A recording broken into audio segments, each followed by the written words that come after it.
computing infrastructure capability of the 5G network that you want to be able to like capture and process hundreds of megabytes of bandwidth in real time. I think in our test in the lab, we were trying to process 7 gigabytes of data in real time to be able to project that volumetric image in real time. So that's one of the applications. There's a whole many of other things that we're looking at, but I'll pause here for a second. No, that's great. So I want to touch on, as you start to think about news gathering, all the other pieces, right, that we're testing out. And Rahul, so when you think about, especially within your line of business, how are you guys kind of preparing? Where do you see kind of the first invitation of 5G, and with regard to real production environment? Yeah, so I would say it's not only about 5G. Obviously, that it's a tremendous enabler, but I think it's a combination of multiple things that are happening in the industry at the same time, right? It's a whole transformation into an IP world. I mean, primarily the media industry has been dominated by hardware and appliances, and now we're seeing a tremendous shift into a lot of the functions and operations being virtualized and in the cloud. Certainly for the media industry to be able to take advantage of that, then they need to rely on high availability network, on latency, low latency networks, and obviously tremendous amount of bandwidth, right? I mean, media is super bandwidth intensive. So these are enablers. So in terms of how do we go about some of these experiences, if you think about live sports, news, and some of these other things, the holy grail has always been about, image quality, and it has been about latency, right? I mean, how quickly can you get that content to the end consumer?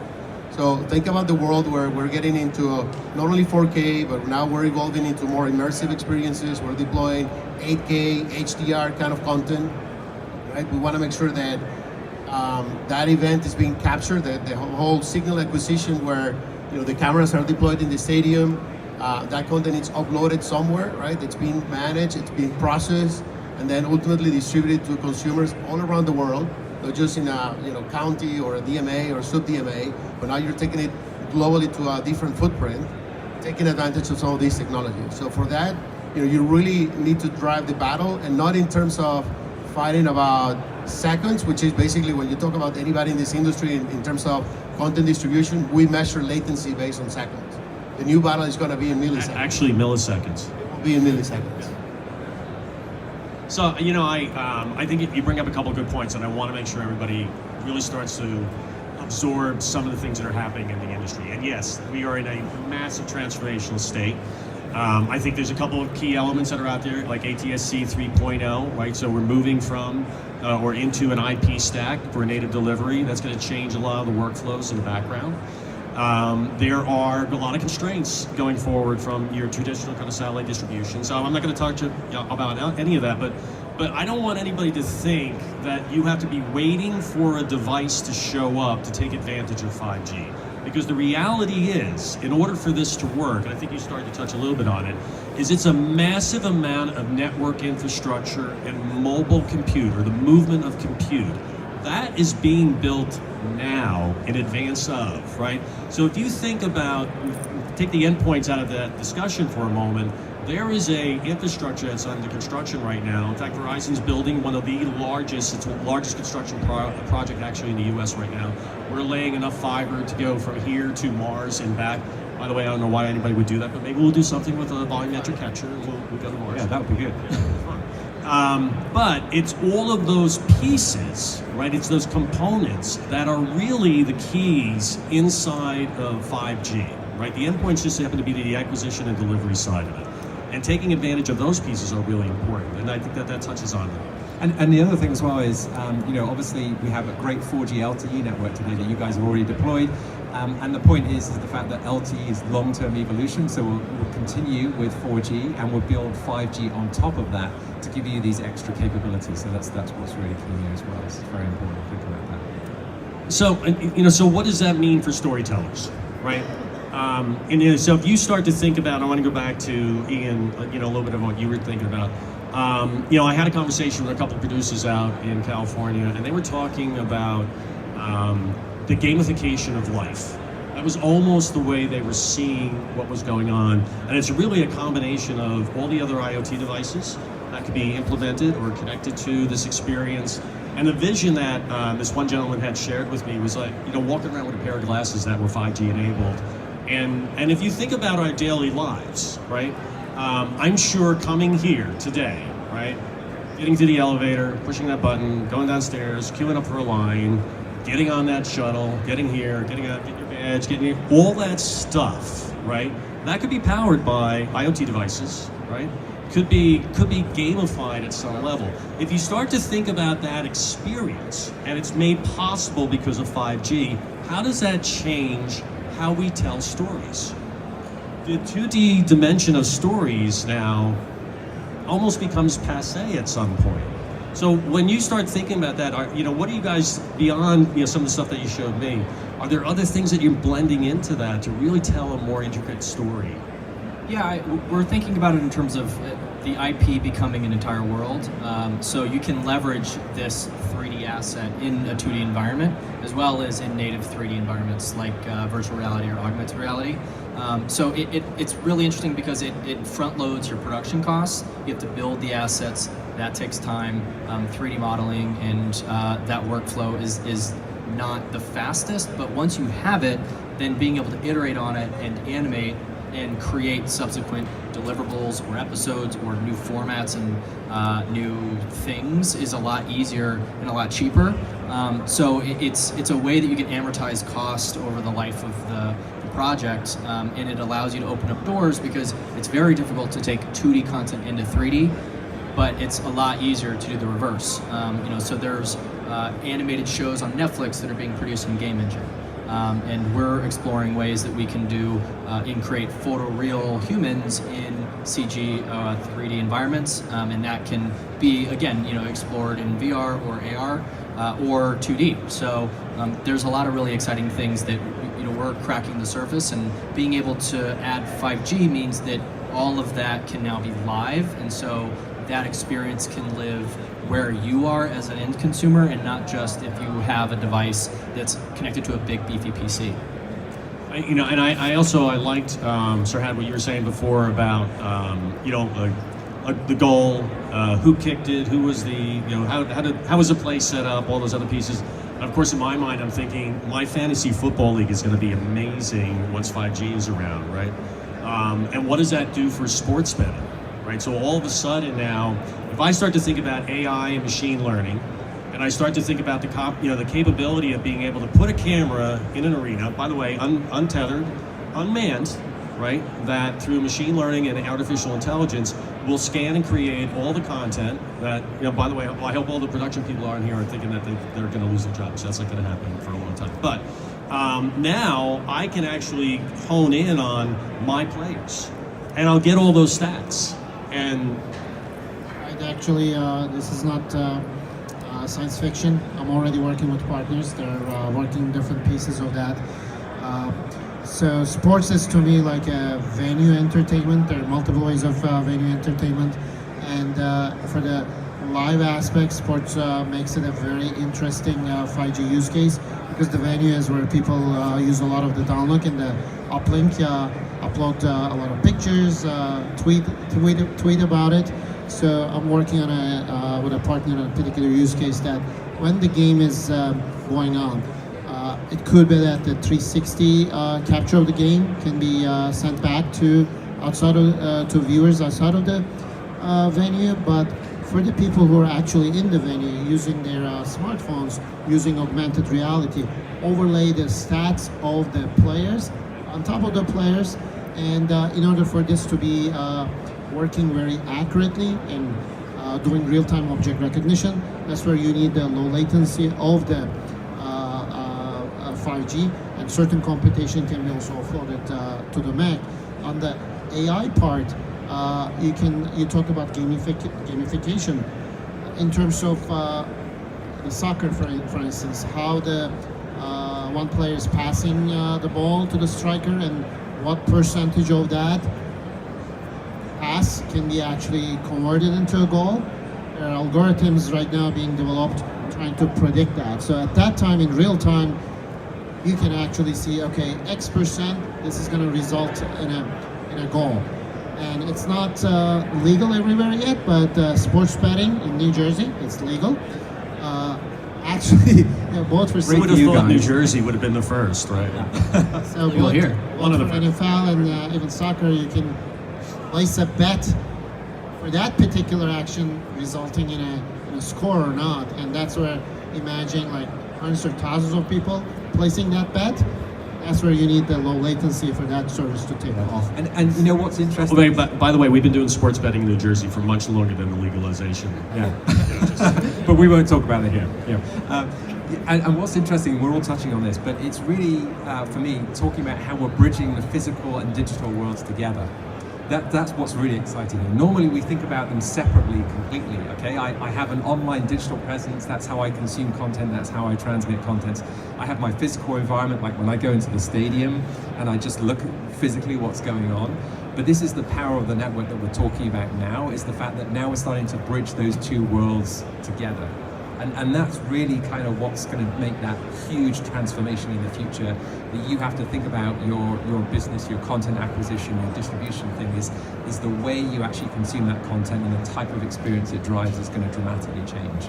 So when you start to think about those pieces, right? So folks that come here, right? We're all technologists at some level. Right? We have an investment strat. This is our responsibility at the end of the day. We're out here because we're technology investors.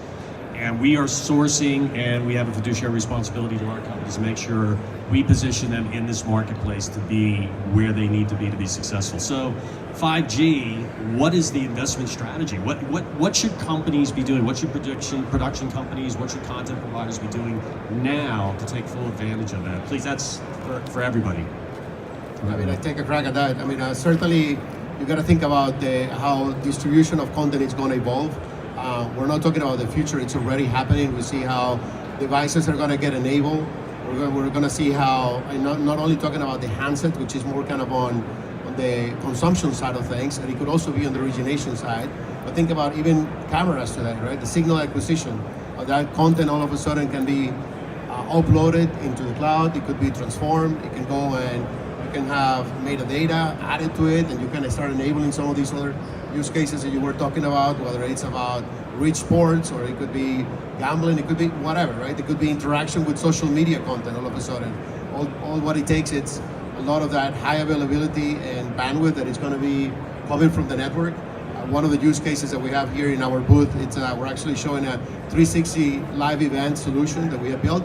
And think about these multi-camera angles where you have 16 cameras uploading 4K to 8K content for each one of these feeds. And then all of a sudden you're stitching all that together to have this very immersive experience. You're talking about at least requiring 150 megabits per second speeds for that content feed to be uploaded in the cloud. Right? That's the kind of benefits you're going to get with 5G. So it's here, it's happening. We can see the demos now. These are really immersive experiences that we're building. And Ian, when you think about a production environment, from an investment perspective, where would you be focusing? And then, Sarah, I want to know from you too, right? Because we're seeing a lot of innovation, right? So, yeah, from our perspective, it's 5G affects both the production and the delivery and distribution. So on the production side, I think where we're investing is in figuring out how do we make a really compelling 3D piece of content live both at an immersive environment, so that you get that full sense of, wow, I really am achieving this incredible experience, as well as at scale. And that, I think, to date has been really difficult, but that's where 5G can really bring some value, is you now can have that wow feeling that we've all been promised by AR, VR, machine learning, AI, but at scale. And so I think from the Riot perspective, we work with third parties all the time, and a lot of it is figuring out, hey, what's their goal and what's the proof of concept that they want to build, or what is that at scale concept, and we're always looking to tinker. So to answer your question from an investment perspective, or making the roadmap or the plans, I would say don't wait. The timing is now. You don't need to wait for 5G to be ubiquitous everywhere, because then that'll be too late. I mean, think about the first time when iPhone came out, right? The traffic went up like 10,000%, right? That hurt a lot of the networks. So that's why we have the 5G labs. You can reach out, and then we can work together about new services, because in order for the full impact to be seen, multiple stars need to be lined up. The network, we're already building the network, the devices, the new platforms, content, and services. And we can start piecing these together today in the labs, and then start working on these new services. And that's why we have a lot of POCs going on across the country with a lot of customers of ours, as well as with a lot of partners of ours, to bring them in the lab to prove the concept. That's helpful for the partners, that's helpful for the customers, because we want to validate our technology, your technology, to make sure that full end-to-end system operates flawlessly. You know, Jason actually mentioned to me the other day, and I'm going to open up and see if we have any questions. We'll do a short Q&A. I think we have like a minute or two. Okay. And he was talking about, 5G is not just our experiences, or what we are from a consumption model looking at. It's also the thing that's going to power autonomous vehicles. It's also the thing that's going to enable a number of experiences that we go through in our daily lives, that's going to provide to us actually a lot more free time to consume content. So as you think about the promise of 5G, it's not just this narrow window, right, within the media space. It's a whole other host of opportunities: healthcare, manufacturing, supply chain, autonomous vehicles, all of those pieces, the incredible amount of massive IoT, machine learning, artificial intelligence that are going to change our lives at some level and give us the time to consume more content, hopefully really good Riot content and Exactly. our other folks. Yeah, exactly. To that point, so we talk about the automation of everything. And really at the end of the day, what that does, it creates time for us. I mean, think about it today, right? Normally when you had to go and say, so who uses ride-sharing services here, right? Uber and Lyft and all that kind of stuff, okay? So before, think about, when we had the traditional just taxi model. So you then had to go and call a taxi, we had to go and wait somewhere, you had to do whatever. But that whole model changed, right? With the advent of the networks and smartphones. So what it's doing, it's saving you time. And like you said, the autonomous car thing could be incredibly powerful, because now, if you're not actually, your time is consumed with driving the vehicle, you now have a surface area, you now have time in that vehicle to actually consume more content. So what does that do? What does that change in terms of a business and an economic model? Actually, I know exactly what it's going to do. So for me, it means More email? I'm going to get more work to do, because whatever time I thought I had, I'm going to go, I know he's in that vehicle right now. Hey, I think we have a minute or two for Q&A. Is anybody? Yeah, Yes, I have please. a question. Yeah, now have a trade war between U.S. and China. But actually, the people believe that Chinese Huawei is the number one, a leading company in the 5G technology. What do you think? This claim, and also is that Huawei technology a threat to the West free war? Yeah.